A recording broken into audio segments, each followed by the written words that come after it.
It was supposed to be another signing ceremony, but what Donald Trump signed that afternoon ran a shiver along the marble halls of Washington. The words on paper were simple, too simple. The Department of Defense would be abolished. In its stead, the Department of War. Reporters gasped. Cameras clicked. Staffers looked at each other apprehensively. Some grinned, some frowned. But everyone knew this was not just about dubbing something new. This was about a philosophy shift, one that could reshape America's military identity, its politics, even its place in the world.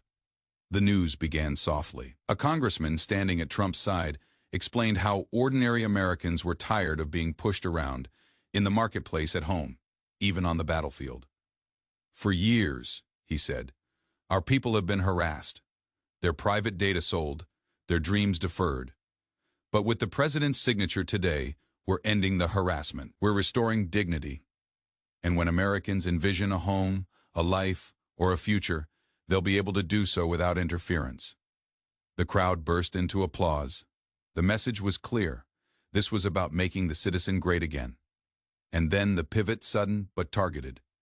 Trump changed the topic from privacy to power, from houses to history, from the people's struggles to America's wars. He walked in closer to the microphone, eyes scanning over the audience. From 1789 to 1947, this nation won every great war on the Department of War's watch. We gained our independence. We won World War I, we won World War II.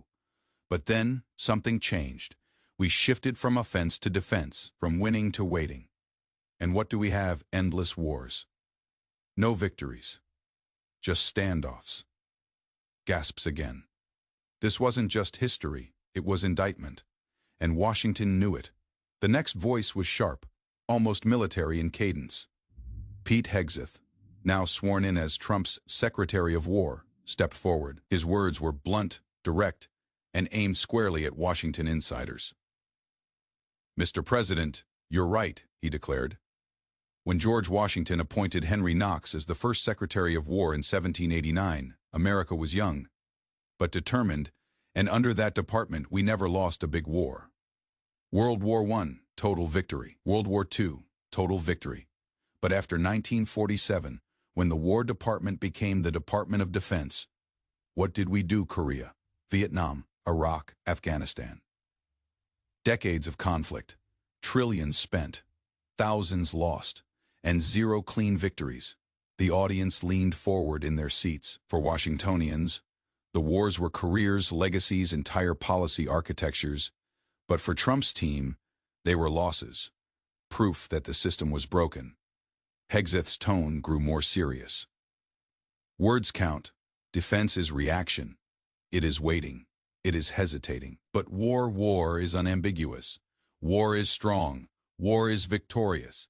And this president is making sure that America fights to be victorious once more. A murmur of applause ran through the room. Then came General Kane, his uniform gleaming in the lights. He recalled the time he first met with Trump in Iraq. I was told it would take 5 years to defeat ISIS, he said. 5 years. Washington laughed at us when we said we could do it sooner. But the president asked me how long.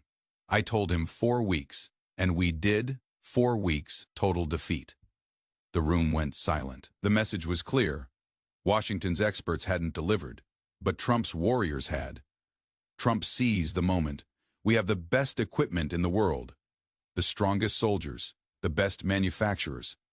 Nobody is better, and Washington fought to tie, not conquer. Senseless wars, useless negotiations, political correctness instead of military acuteness. That is why this name change matters. We are not defenders, we are warriors. The guilt was plain. Politicians, bureaucrats, and so-called strategists who had traded victory for prudence. Trump made them out to be weak, compromised, even dangerous, and as he spoke, the dichotomy was plain. America under the Department of Defense was uncertain. America under the Department of War would be unbeatable. General Kane stepped ahead again. He used a tone of sacrifice. Mr. President, 2.8 million of our men and women serving are standing ready each day. They don't want repeated deployments. They don't want to fight for stalemate. They want clarity. They want to win. And that is what this transition is all about. The crowd erupted again. Reporters scribbled furiously. Phones buzzed throughout Washington with nervous messages. Legislators whispered, was Trump rewriting history or repairing it? Trump leaned in. We could have won all the wars. But we were told to hold back. We were told to compromise. That stops today. Starting today, America doesn't fight to survive. We fight to win. It was fervent, jingoistic, aggressive. Every word chosen with precision to kindle pride and fear. Trump finally sat down, the substantial executive order in front of him. Cameras trained, pens clicking, he scanned the room briefly, then spoke quietly but authoritatively. This is more than writing on paper. This is to the world. America is strong again. America fights to win again. And the Department of War is back. The room erupted in cheers. Some stood, some applauded. Others sat stiff in their seats, but no one could argue with it. This was history. A reporter shouted a question. Mr. President, what does this tell our enemies? Trump didn't blink. It sends the message of victory. It sends the message of strength. Our enemies will think twice. Our allies will know America is leading again. And Washington, he smiled. Washington will have to learn that when America fights, America wins. The Secretary of War leaned forward over the mic. Peace through strength. Maximum lethality. No more endless wars. This is a new era. The pen touched the paper. The signature was autographed. For Washington insiders, it was thunder. It was not a branding. It was a revolution, one that sent them in fear, in uncertainty, and running to respond. Because what was behind Trump's melodrama was something irreversible, a new theory of power, and that is why Trump's War Department actually frightens Washington.